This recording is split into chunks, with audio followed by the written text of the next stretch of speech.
Olá, muito boa noite. Sejam todos bem-vindos ao Grande Debate. Comigo, Leandro Magalhães, e com o advogado Alessandro Soares e o nosso comentarista Caio Coppola. A gente começa o Grande Debate de hoje falando da guerra em Israel.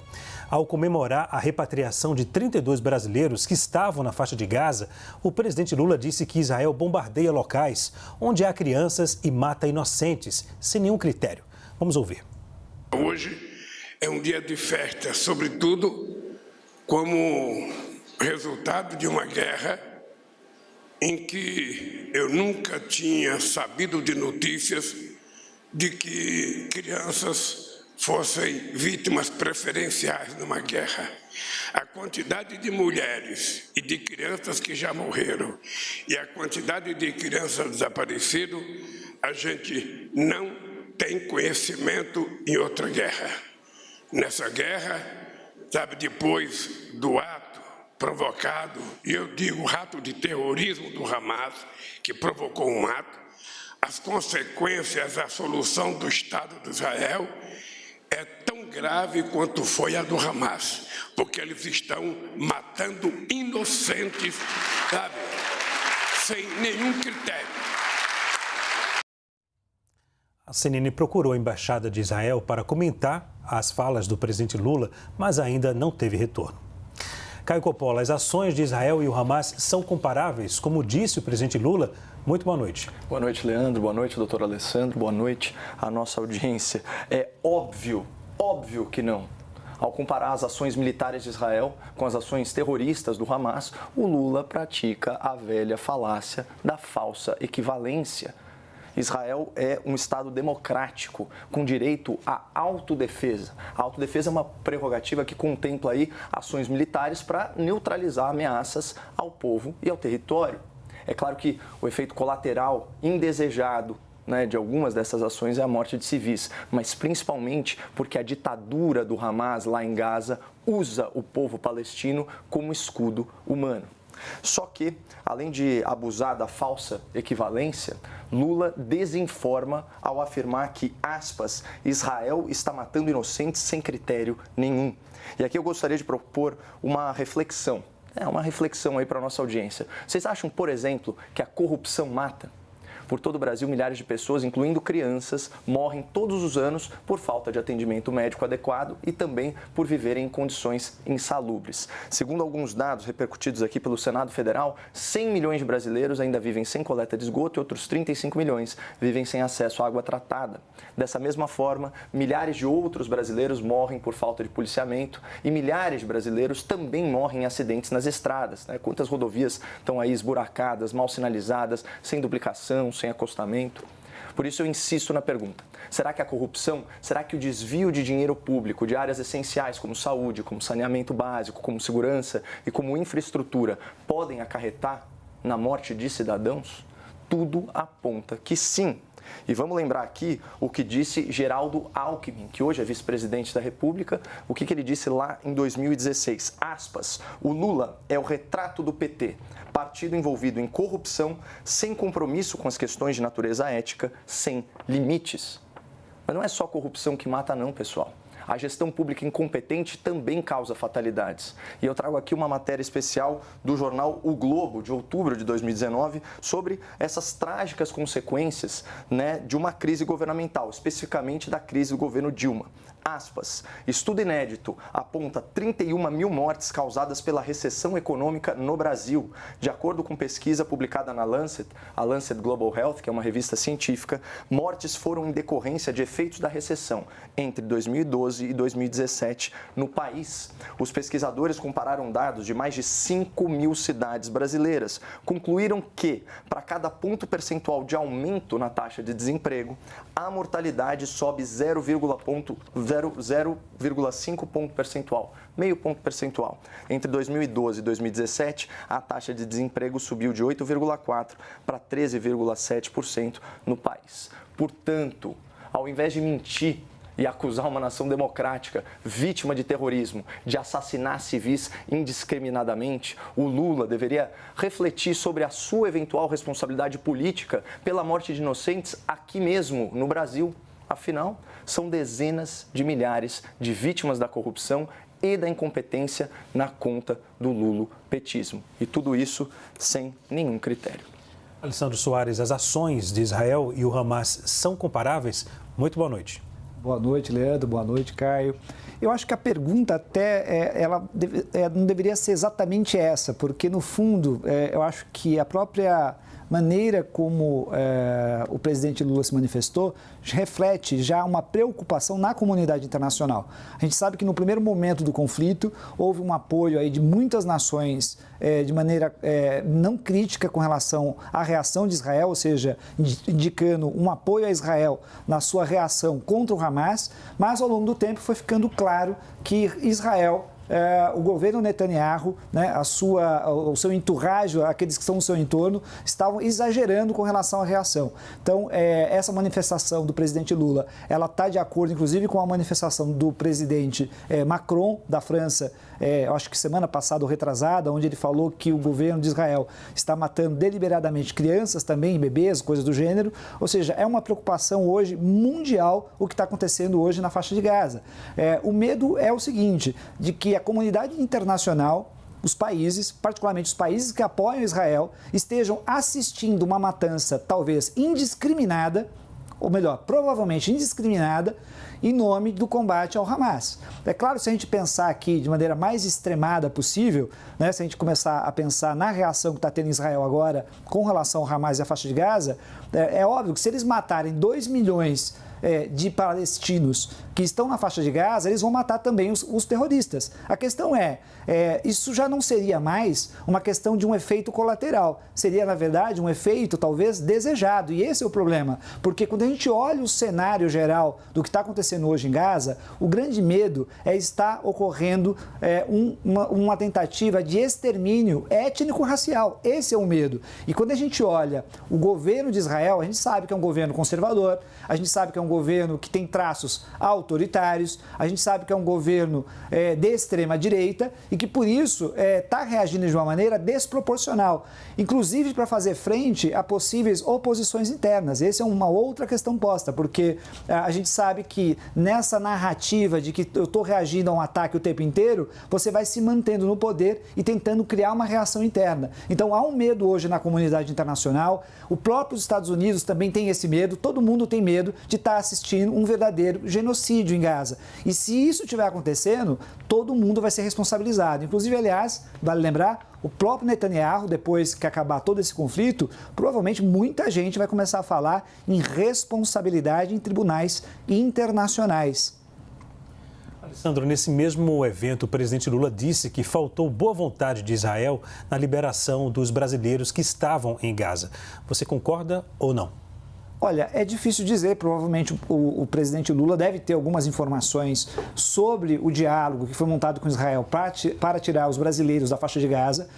Realmente foi estranha a maneira como aconteceu a questão das listas, a ordem de quem ia ser retirado primeiro. Inicialmente a gente viu que cidadãos e cidadãs dos Estados Unidos foram os primeiros a serem retirados. Então, assim, ficou parecendo que a prioridade era, em primeiro lugar, nós vamos tirar aqueles países que nos apoiam de maneira total, sem nenhuma restrição. E depois a gente vai ver esses outros países que estão fazendo algum tipo de crítica com relação à nossa reação com relação ao próprio Hamas. Então, eu acho que provavelmente teve muito diálogo diplomático, provavelmente o presidente Lula tem muito mais informações que todos nós com relação a essa situação, mas a verdade é que agora parece, pelo menos até o momento, que está sendo resolvida a questão, manteve-se o diálogo de qualquer forma, teve logicamente eu acho que faz parte também desse diálogo diplomático, essa troca de informações, de desencontros, mas a diplomacia serve exatamente para isso que está acontecendo agora, que é o retorno dos brasileiros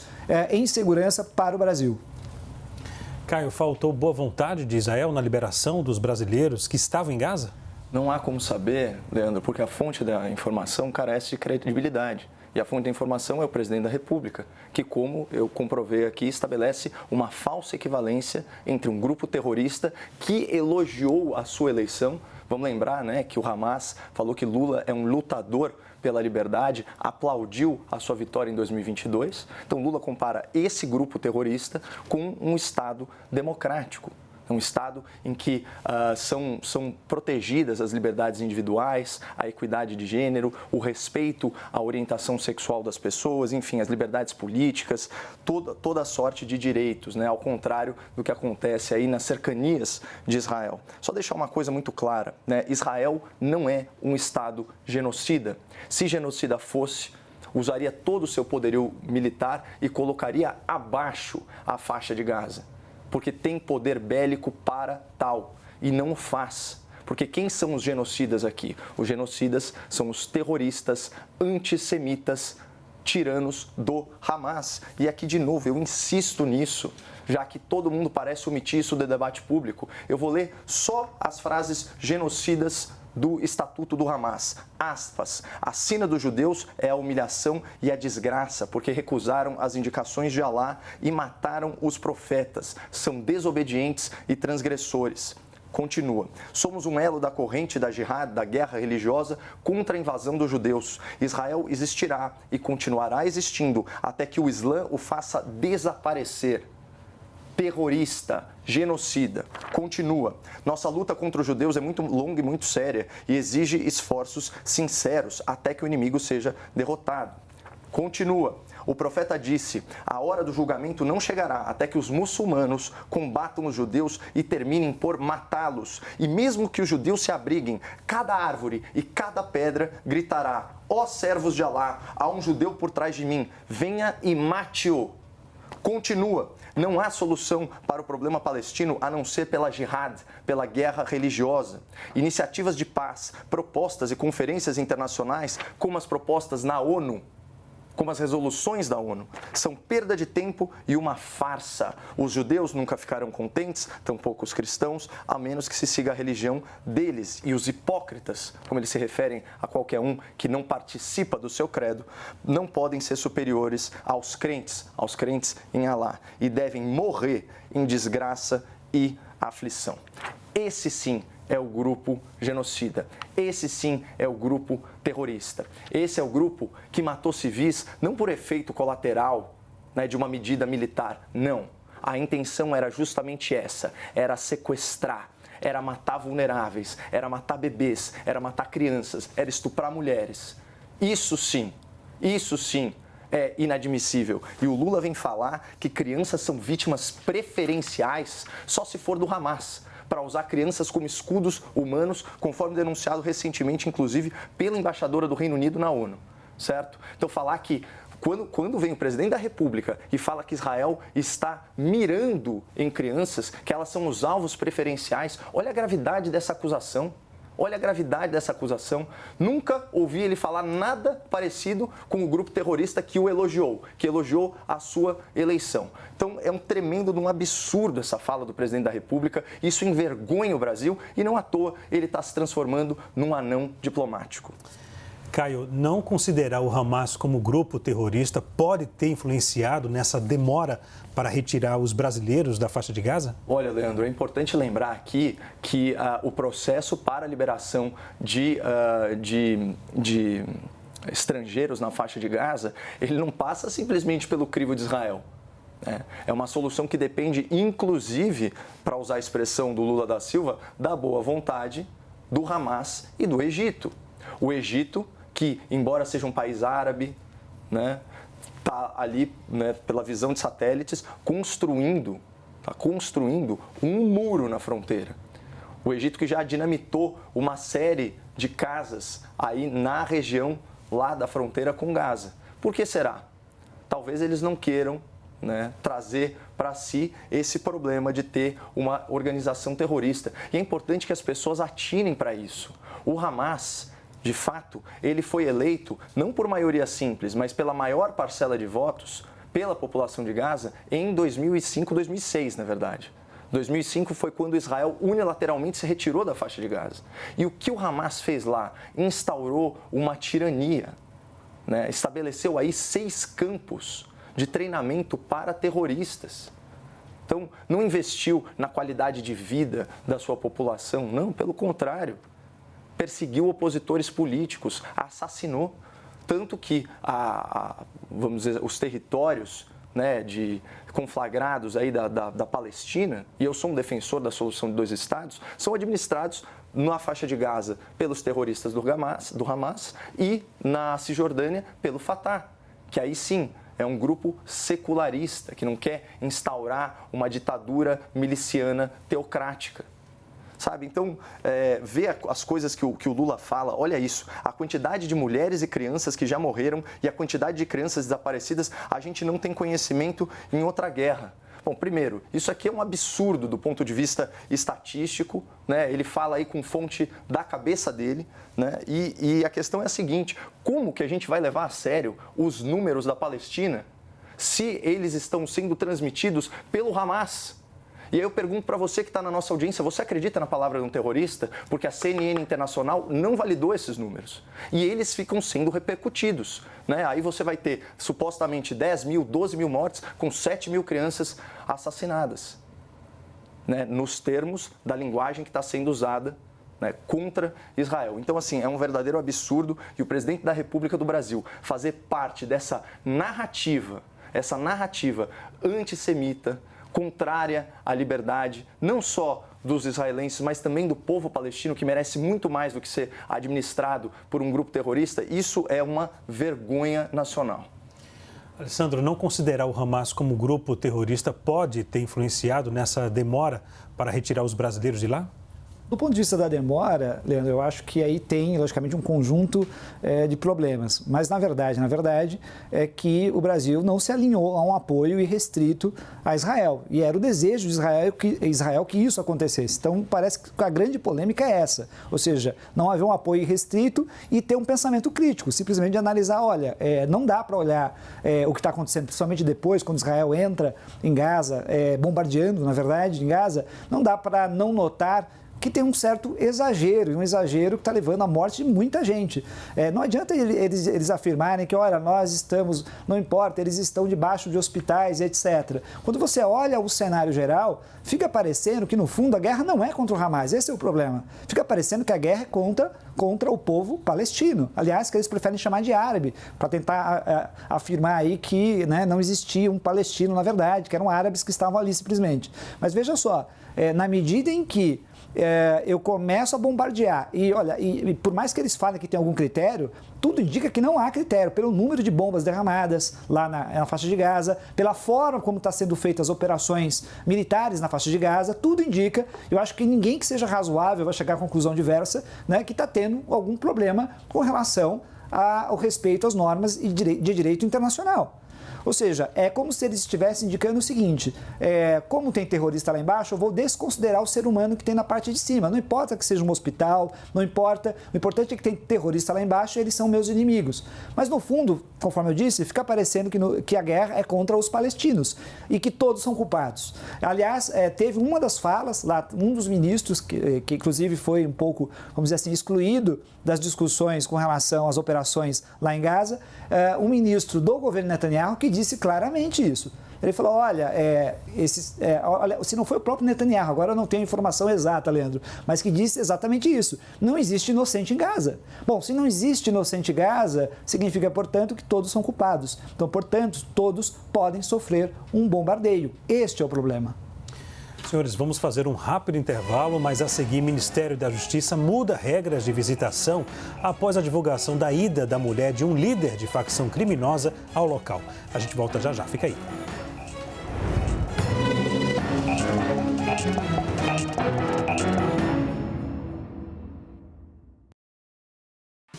Brasil, meio-dia. Comigo, Luciana Barreto. De segunda a sexta, meio-dia. Você bem informado na hora do almoço. A minha função, o Caio Junqueira, o Daniel Hittner, é trazer o excepcional nível de informação que eles têm. Eu sou o William Vac e apresento de segunda a sexta o WW 10 da noite. O desafio do Bastidores CNN é mostrar o que está por trás da notícia. São os bastidores reais, direto de Brasília. A gente está sempre na rua, sempre conversando, a gente está em movimento e a gente traz o resultado desse movimento para o estúdio. O furo é o que todo mundo quer. Bastidores CNN. De segunda a sexta, às 14h. é a essência do jornalismo.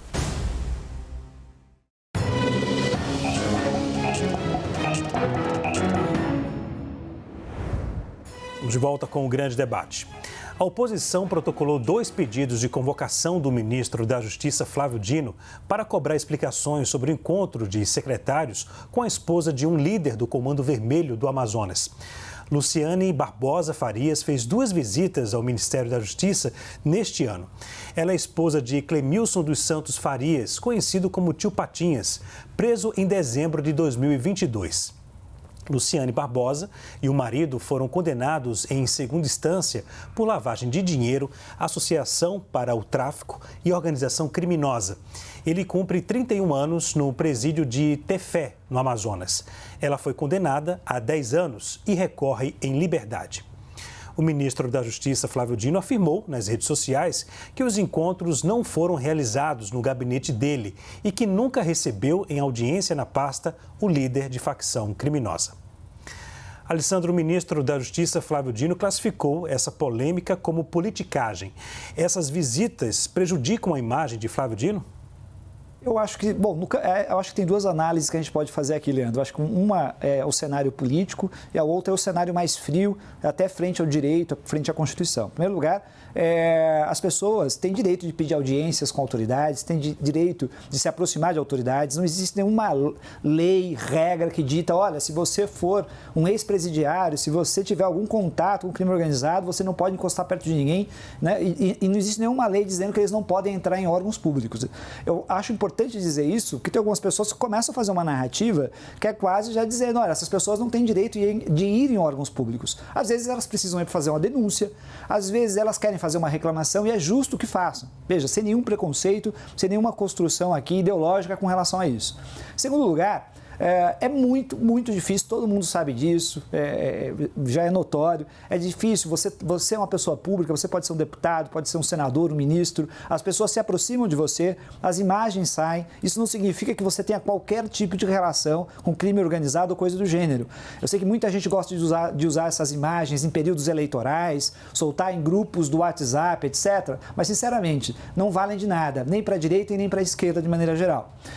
Terceiro ponto que eu acho importante, a estrutura da administração pública, ela é imensa, tem muitas autoridades, muita gente pede audiência, muita gente quer conversar com o administrador público com relação às políticas públicas. O importante, eu digo, é que você não tenha, logicamente, um entrelaçamento entre a atividade pública e o crime organizado, isso é importante. Agora, quando nós falamos de pessoas como, por exemplo, ministros de Estado, presidentes da República, muda um pouco a coisa. Você tem que tomar um cuidado com a agenda. E olha, eu estou falando de ministros e presidente. Não foi o caso que aconteceu agora. O caso que aconteceu foi um secretário numa reunião geral que a pessoa apareceu nessa reunião junto com uma outra pessoa que tinha pedido a audiência, que tinha pedido a reunião. Então, portanto, não há que se comparar isso. Agora, quando eu falo de presidente da República, quando eu falo de ministros, eu tenho que ter um cuidado muito especial, saber com quem eu estou lidando. Veja, não é que não vai receber, cuidado. É que eu tenho que saber quem eu estou recebendo, eu tenho que dar publicidade com relação a isso, deixar transparente o que vai ser tratado na reunião e não simplesmente, eu não vou receber por causa disso ou daquilo. Eu deixo transparente para a população. E é importante lembrar, lá atrás, a gente teve o caso, a gente vai lembrar aqui do Bolsonaro, que ele recebeu o hacker processado, tentando receber, inclusive, de maneira meio obscura o sujeito que estava sendo processado. Ele poderia ser recebido? Poderia. O que não dá para fazer é não ter transparência. Agora, um presidente, um ministro, quando recebe alguém, tem que ter uma espécie de pente fino de quem vai ser recebido. Por isso que eu acho que tem realmente aí uma certa... O Flávio Dino está corretíssimo, o ministro, quando ele fala que tem uma politicagem. Tem um excesso aí, porque, na verdade, foi recebido por um secretário e na bolha, que eu vou chamar aqui na bolha da direita, e, logicamente isso fez um certo festejo entre eles. Caio, na sua avaliação, as visitas prejudicam a imagem do ministro Flávio Dino? Olha, Leandro, depende do público que está sendo analisado. Certamente as visitas são um motivo de prestígio aí para o ministro da Justiça entre os criminosos, entre o crime organizado, sem dúvida nenhuma, né? E vamos lembrar que 4 em 5 presos, que são aptos aí a votar nas eleições, optaram por Lula da Silva. certo? Nas últimas eleições de 2022. A mesma estatística, coincidentemente, dos presos que optaram por Fernando Haddad na eleição anterior. Então, a gente já tem um histórico aí de predileção, né, dos nossos encarcerados pelo Partido dos Trabalhadores e as suas lideranças. É claro que isso não podia ser falado durante o processo eleitoral, afinal de contas, né, você relatar fatos que poderiam ensejar conclusões no público foi taxado como, aspas, desordem informacional. Pois eu convido aí o público da CNN a pesquisar essa criativa expressão jurídica no Google. Foi criada ano passado. Bom, vamos lembrar aqui, tá? Algumas coisas interessantes para a gente pontuar sobre essa notícia. A gente está falando de uma senhora que foi condenada em segunda instância, portanto, já foi exaurido o exame das provas, há uma certeza jurídica sobre a autoria do crime, certo? E a sua materialidade, a existência do crime, e ainda assim, embora tenha sido condenada por um tribunal, por um colegiado, essa senhora, por causa da revisão jurisprudencial do STF, que mudou pela terceira vez seu entendimento sobre a legitimidade da prisão após julgamento de segunda instância, essa mulher responde em liberdade, embora tenha sido condenada não só por associação para o tráfico, mas também por lavagem de dinheiro e organização criminosa. A julgar por lavagem de dinheiro e organização criminosa, não seria a primeira vez que o ministro da Justiça interage com pessoas dessa biografia, o que por si só não é crime. Mas vamos lembrar de quantas pessoas da esquerda brasileira que não foram condenadas por esses crimes e depois até se reabilitaram eleitoralmente, não é verdade? Agora, outro ponto também que a gente tem que pontuar aqui, muito importante. Foram reuniões, primeiro com o secretário de Políticas Penais, depois com o secretário de Assuntos Legislativos e depois com a coordenadora do Programa Nacional de Segurança Pública com Cidadania. E supostamente a missão, né, dessa respeitável criminosa, né, esposa de líder de facção, era reclamar de irregularidades no sistema prisional e penitenciário. Bom, a primeira grande irregularidade, pelo menos do ponto de vista moral, é que uma senhora dessa não esteja atrás das grades. Senhores, obrigado pelo debate de hoje. O grande debate termina aqui. Lembramos que as opiniões que foram emitidas não refletem necessariamente a posição da CNN. Para você, uma boa noite e até amanhã.